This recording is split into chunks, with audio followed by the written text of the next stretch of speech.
Hello everyone. Today we are going to go over the timeline. So first and foremost, please make sure that you have written your essential question up at the top. There again, this is your standard, and then this is going to be our essential question. So what were the significant events of the American Revolution? Now there again, you can either choose to put all of your dates on the left-hand side and all of your information on the right-hand side, or you can alternate. Okay, so the first one is Patrick Henry. There again, Patrick Henry was a patriot. He was a lawyer from Hanover, and he is very famous for his "Give me liberty or give me death" speech.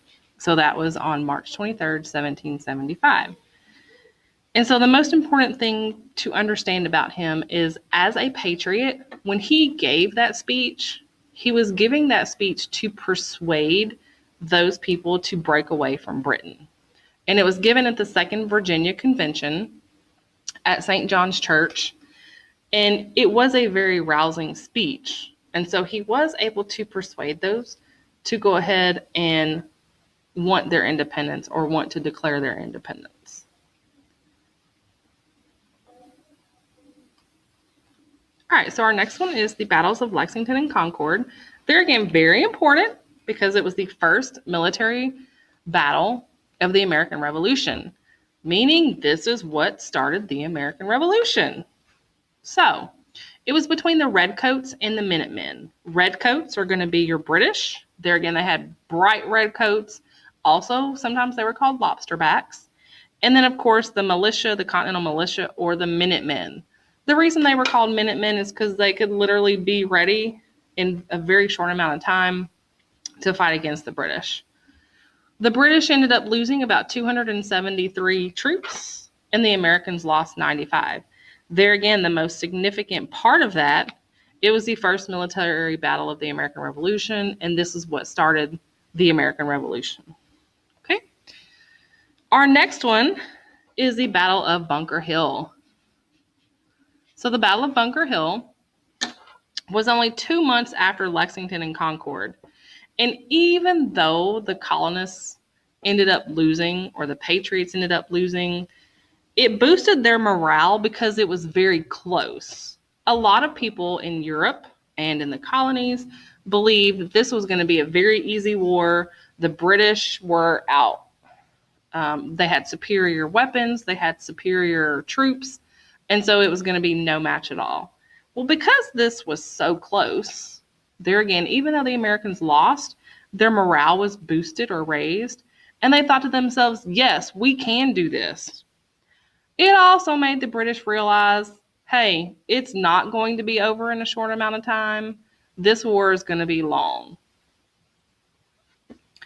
Our next date is July 4th, 1776. So yes, Independence Day, the day that we celebrate in July. So the Declaration of Independence is just that. They are declaring their independence. They sent an official letter to King George III. Now, the letter wasn't actually officially sent until a few months later, but on July 4th, 1776 is when everyone signed it, and they take that as the day that they declare their independence. But within this official letter to King George III, it says, "We are severing ties with Britain. Here's a list of our grievances, or the reasons why. Don't be a tyrant. You won't give us land. You put all these taxes on us. We don't like it. So here's our list. We're officially separating from you."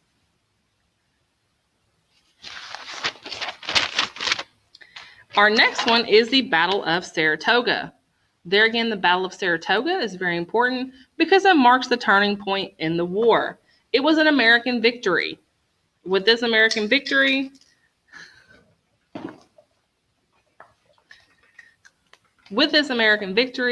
we're going to see the British lost 86%. 86% of their troops were lost. The Loyalists, who said they were going to help them, failed to help them. So this was the turning point. After this, the Americans were able to gain many more victories. Okay. After this, they created the Articles of Confederation. Articles of Confederation was just the first Constitution of the United States. It was adopted March 2nd, 1781.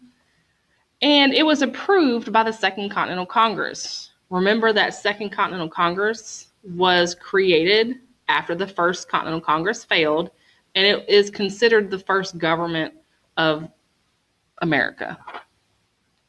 Unfortunately, it was not strong enough to remain as laws, and so eventually they had to create something else instead of these articles. Our next one actually takes place in North Carolina, and so that was the Battle of Guilford, and sometimes it can also be called the Battle of Guilford Courthouse. So this was a very crucial time. So even though the British troops and Charles Cornwallis, who was in charge of the British troops, won this battle, they suffered significant troop loss. And so because they suffered such a great loss, even though they won, they moved on to Virginia and decided they were going to attempt to take the Continental Army at Yorktown. And so Lord Cornwallis, or Charles Cornwallis, eventually was defeated at the Battle of Yorktown. Excuse me.